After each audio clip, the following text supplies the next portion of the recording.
Nice day. We came in at 6 o'clock. No, I lie. We came in at 5 o'clock. We did 1, 2, 3, 4, 5, 6, 7 movements. We drove 159 miles. First thing we did is we ran over to the big box in Kailua, picked up a transfer to Halava, dropped that container on the dock, picked up the empty that was on the dock, took that to the shipping terminal. Then we took 2 loads of furniture out to the, it's called the Navy Computer and Telecommunication Area Master Station. Very old base. It goes all the way back before World War I think. Before Hawaii was, back when Hawaii was just a territory, that base has been in existence. But it's a pretty substantial base now. They got some big barracks and a lot of people up there. So we took 2 loads of furniture up there. We took 1 load of used furniture from there and took it over to Pearl Harbor. I think they're just storing it there. And then we picked up an empty from the water filtration plant on Schofield. It's actually on Higgins Road. And then we dropped that at the shipping terminal, picked up an LTL, brought that back, put it on dock number 2, and that was it. That's the day. So I would call that a pretty good day. To answer some of the more asked questions, trucking in Hawaii is primarily day cab trucking. You don't see any sleep. They're all day cab. We don't have any truck stops in Hawaii, so where are you going to sleep? You'll just be hassled if you had a sleeper. You'd have to find a place to get away from the security and stuff. So yeah, just day cabs. We usually start at 6, usually get off around 3 o'clock. It's 2:30. Normally 8 movements, 8 hours, a movement an hour. Usually drive 60 to 80 hours, 60 to 80 miles. Normal day.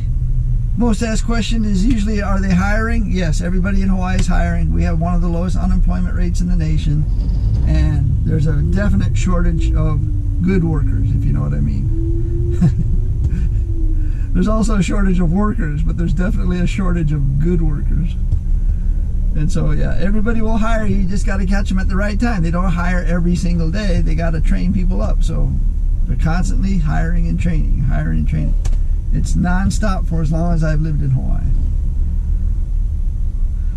Average driver in Hawaii who drives tractor trailer, got a little bit of experience, can, you know, put the container onto a dock and start them off at $27 an hour. 3% raise every year normally. That's usually what inflation is. And yeah, finding a job in Hawaii not hard. Finding a place to live is. So be aware of that. Housing is very expensive. So the 3 things I tell people that you might want to change in your lifestyle if you move to Hawaii. Number 1, definitely don't come alone. At least have a good friend or a girlfriend or a wife or somebody who's got your back that can share the load with you, because of the housing cost. You want somebody to be able to watch your back and share the load. Number 2, eating out is probably not a great idea. You might want to learn to, you know, cook. You'll save a lot of money. And number 3 is be ready to work harder than most. 40 hours is probably not going to get you ahead in Hawaii. You'll be able to survive, but you won't get ahead.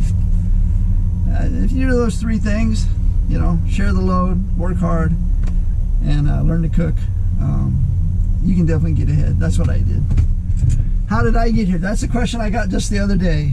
I'd love to hear how you ended up here in Hawaii. So, born in Washington State. When I was 5, my mom married my stepdad, and we moved to the U.S. Virgin Islands down near Puerto Rico. That's where I grew up. You cut me, West Indian blood comes out, because that's where I grew up. That's my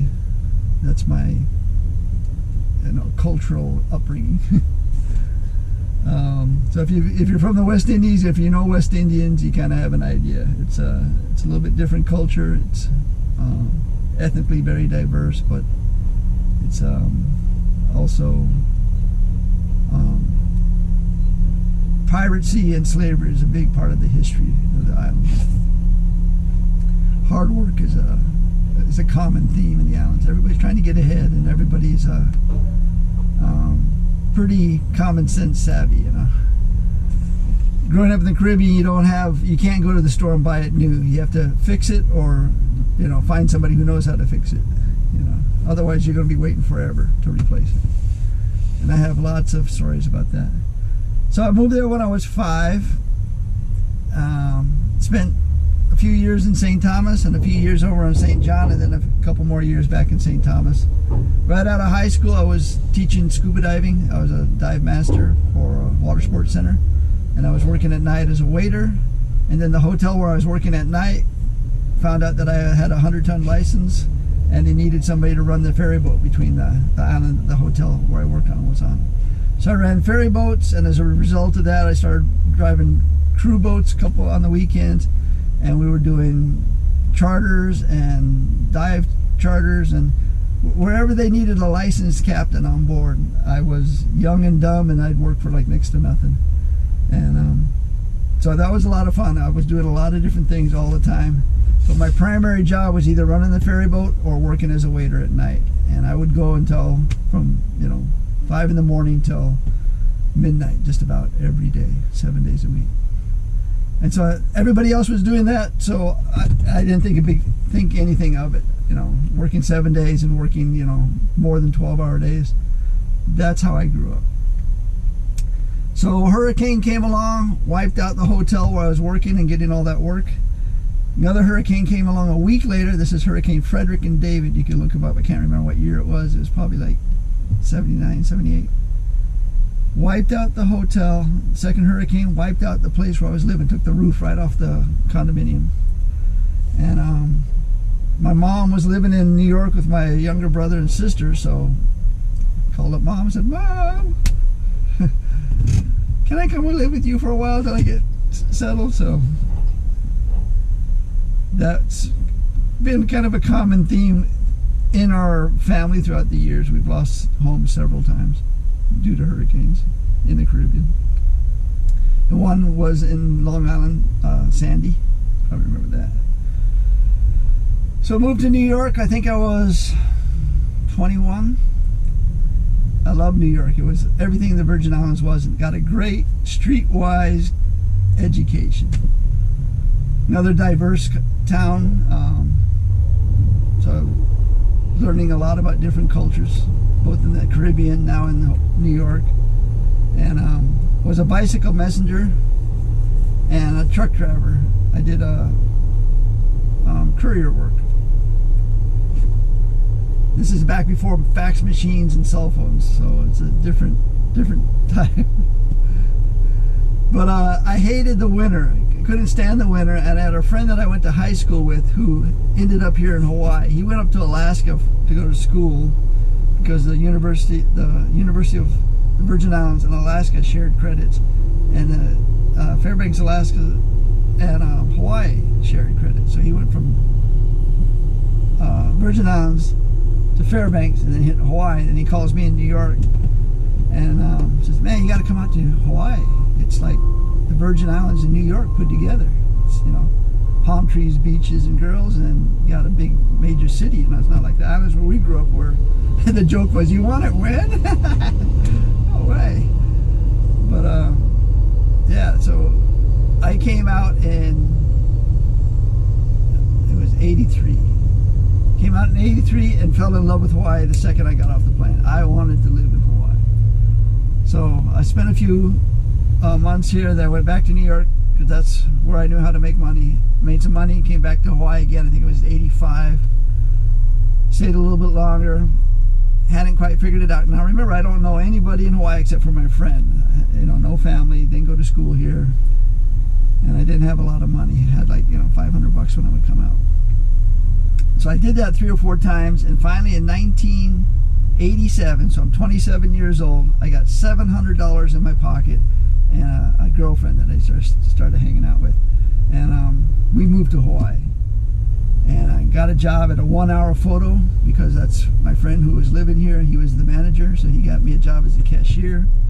And within a few weeks, a lady came in. She was a safety officer for a tour bus company. She had all these pictures of accidents.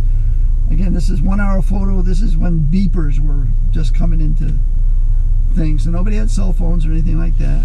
And I was looking at the pictures, and when she came to pick up the pictures, I go, how hard is it to become a tour bus driver in Hawaii?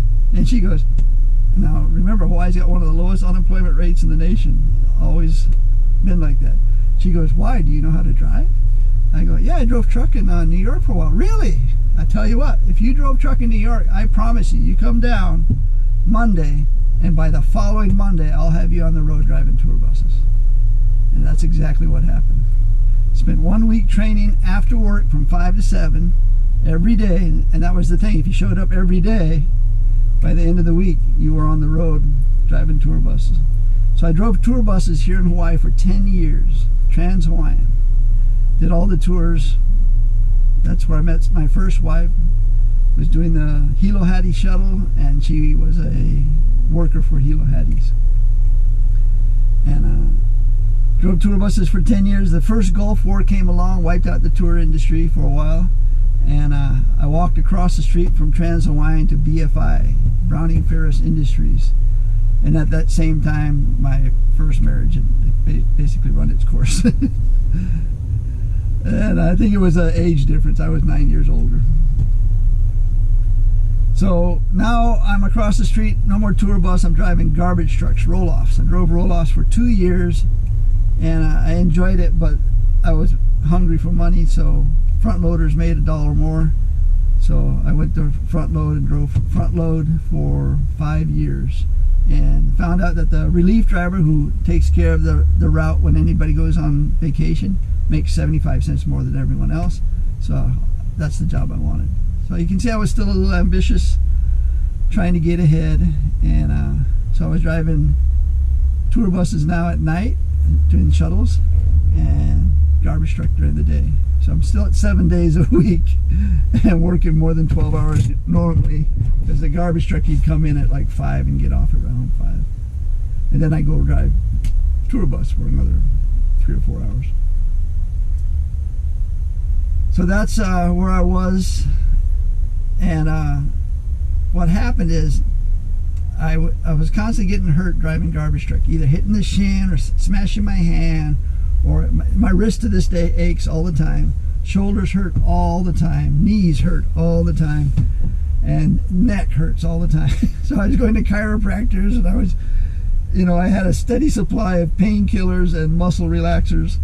And I just told myself, this job is going to just wear me down. I'm not going to rust out. I'm just going to wear out super fast. And so a friend of mine I drove tour buses with, had just come back from the mainland. We drove tour buses. He went to the mainland. He got his tractor trailer license with Swift, and he became a trainer for Swift, and didn't like the mainland that much and moved back to Hawaii. And he gave me a call and said, hey, we're looking for drivers. You come over to a DHX, I'll get you driving tractor trailers. I'm a trainer. And so that's what I did. I basically came over here and drove the regular trucks, the flatbeds and the box trucks and everything else. And after 2 years of that, I'm like, when am I going to be a tractor trailer driver?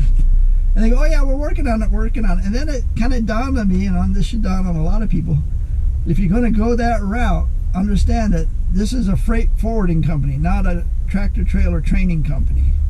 And so I just took it upon myself to train myself. So I said, can I use the equipment? Can I practice after work? And so that's what I would do. I'd jump in the yard goat, I'd jump in the spare trucks. And I just organized the yard and practiced. Went down, took the test, passed everything except for the pre-trip, because nobody taught me how to do that. And so I studied again and then went down and failed the second time. But I don't give up, so I just went back the third time, finally aced it, because I was, mad by that time. So I've been here 21 years now, 19 years driving tractor trailer. It's probably what I'll do for another year and a half. I'm 63 and a half. So 65, I meant to leave this job when I was 55. I basically told my wife, this is where I want to be. And that's where I was. Financially, I had, things covered. And she thought I was an idiot. And I probably was. She says, you're in good health. You're like one of the best drivers they got. Why not just slow down a little bit? Stop working 7 days and stop working 12-hour days. And so I said, how about if I just work 4 days a week and I'll take 3 days off and I'll just cruise it for a while. So that was my plan. And my wife's plan was, stick with it. In 10 years, we'll have 3 times what you got right now, and we'll be, we'll be sitting pretty. And so she was very smart, and because she was right. And so that's where I'm at. I started the YouTube channel 10 years ago, just about. And the idea was, Mom and Dad were basically in nursing homes. I was just going to make a video for them every day. And that's why they could see what I'm doing every day. Instead of calling them, they could just go on YouTube. And so when you hear me tell you what I'm having for dinner, that's a personal shout out to my mom and dad, basically. That they know that I'm talking to them. And my dad finally passed away a couple years ago, but my mom still watches. Sometimes, when she remembers. She's 90 years old. I went and visited her for her birthday. And she's there sometimes. And but the idea of the YouTube channel was just for me to keep on top of technology, because I'm kind of lazy when it comes to technology. I don't need it. I didn't grow up with it. Technology to me is, it steals your life. I watch so many people like this all day long. They can't turn away. It's like brainwashed or something. And so I was kind of anti technology, but you can't do that in this day and age.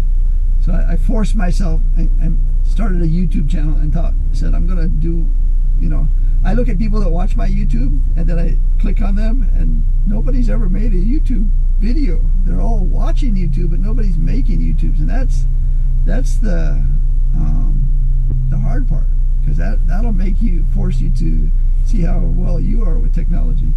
Because we can do the same thing over and over and over once we learn something, but can you keep learning, And so that was another reason for YouTube, was, show my mom and dad what I was doing. Just learn a little more about technology. And then the third reason for YouTube was, I watched YouTube a lot, and I was thinking of leaving and going to the mainland to drive. And while I was watching mainland drivers' YouTube channels, I thought, there's nobody in Hawaii doing this. Maybe somebody in the mainland would want to see my channel here in Hawaii, so they get an idea of what it's all about, and they can, then they would have an idea if it's something they want to do. So yeah, if you're thinking of moving to Hawaii, number one, be ready for the cost of living. It's super high. Number two, the wages aren't any higher than they are back home. Starting pay is $27. I'm pretty sure you could probably make that on the mainland, if not more. And the one thing that you can't beat in Hawaii, it's the best weather in the world. I mean, this is end of February, and it's 80 degrees outside. Very little wind. Humidity is about 72%. But yeah, we're gonna head on home. I got a pasta dish planned with some shrimp and fish. And that's what my wife wanted, but well, we're gonna make the pasta dish. What the wife, keep the wife happy, right? So yeah, it's some type of exotic pasta that she got at Ross's, and I'm going to take some French, some shrimp, and a little bit of, I think there's one piece of this Antarctic Queen that we got from Costco, really good fish, and cube that up a little bit, put that with the shrimp, and then carrots and some greens in a pasta with like a, not really a cheese, well, let's say a yogurt slash cheese sauce in it, but not heavy. It's just very light, just enough to know that it's there. That's what's for dinner tonight. But that is it for today. Sorry we didn't do any real filming, but I figured answer the more questions and let you hear my story. I usually do that once a month because I always like when I watch YouTube videos. My question is like, yeah, I wonder how they got to where they're at. You know, how'd they end up there? So now you know. Anyway, that's it for today. Thanks for watching. Aloha.